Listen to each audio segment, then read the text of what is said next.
Leitura do livro Quem tem ouvidos ouça. Lições de Pérgamo e Tiatira em Apocalipse. Semana 4. Sábado. Trecho para ler com oração. Está em Apocalipse, capítulo 2, versículo 20. Tenho, porém, contra ti o tolerares que essa mulher Jezabel, que a si mesma se declara profetiza, não somente ensine, mas ainda seduz os meus servos a praticarem a prostituição e a comerem coisas sacrificadas aos ídolos. O crescente poder da Igreja de Roma.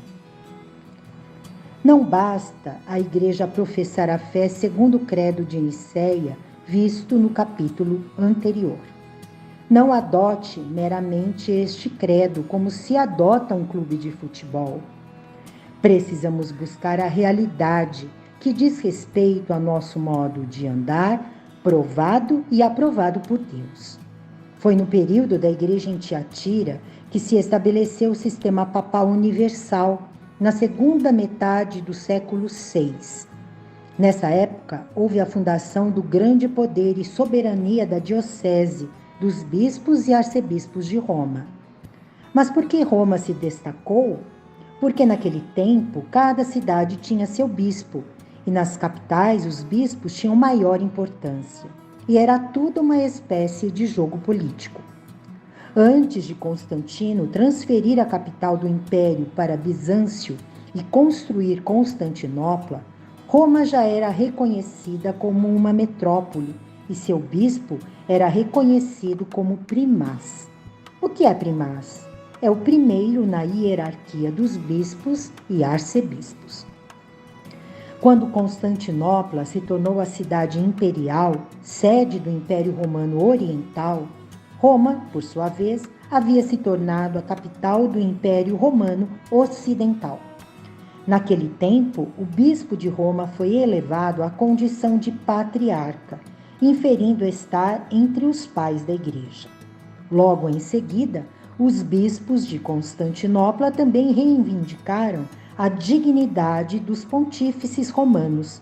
Eles exigiam a igualdade, ambicionando a mesma autoridade.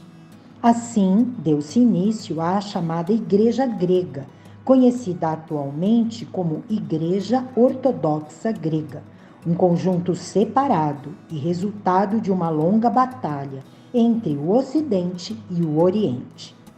Segundo ordens do imperador, o Império Romano passou a ter 4 patriarcas, um em Roma, outro em Constantinopla e outros 2 em Antioquia e Alexandria. A partir daí começou a disputa sobre quem seria o maior, quem teria mais poder. Roma afirmava que o apóstolo Pedro era o primaz entre os apóstolos e que sua primazia fora herdada pelos bispos de Roma. É surreal, mas até hoje eles pensam assim.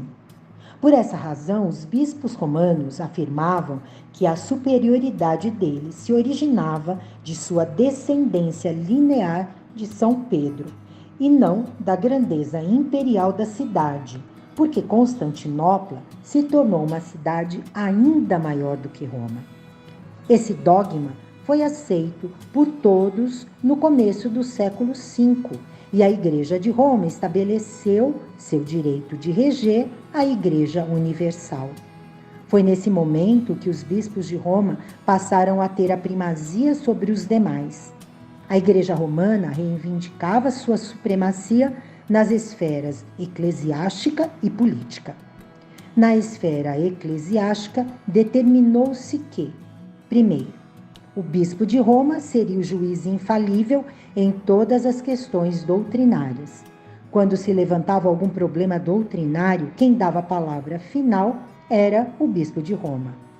Segundo, ele, e apenas ele, tinha o direito inerente e supremo de convocar e presidir concílios gerais, de convocar os bispos de toda a terra e fazer uma assembleia, um concílio. Terceiro, o direito de ordenações eclesiásticas pertencia a ele, isto é, de ordenar bispos e arcebispos. E quarto, a separação da comunhão da Igreja de Roma implicava culpa de cisma, isto é, quem não concordava com isso e não queria mais comungar com Roma seria taxado de divisivo, de ter provocado a cisma. Na esfera política, era mais assustador ainda. A Igreja de Roma reivindicava e, por fim, conseguiu a preeminência e poder sobre a sociedade e sobre os governos europeus. A Igreja passou a ter seu aspecto político muito forte e a influenciar os governos e a sociedade na Europa. A supremacia dos bispos de Roma foi sendo firmada somente depois do primeiro concílio de Nicéia, pois os primeiros bispos de Roma sequer eram conhecidos na história eclesiástica. Foi a ascensão de Inocêncio I no ano 402 d.C. que conferiu força e definição a esse novo princípio da Igreja Latina ou Igreja de Roma. Antes disso, não havia predomínio de Roma, embora fosse considerada a principal igreja no Ocidente. A igreja grega caiu no arianismo, enquanto a latina de Roma aderiu firmemente ao credo niceno, o que a elevou na opinião de todo o Ocidente. Desse modo, a Igreja de Roma ganhou mais credibilidade junto às pessoas. Porém, como já dissemos, embora tivesse adotado o credo de Nicéia, faltava-lhe a realidade. E isso é o que mais importa.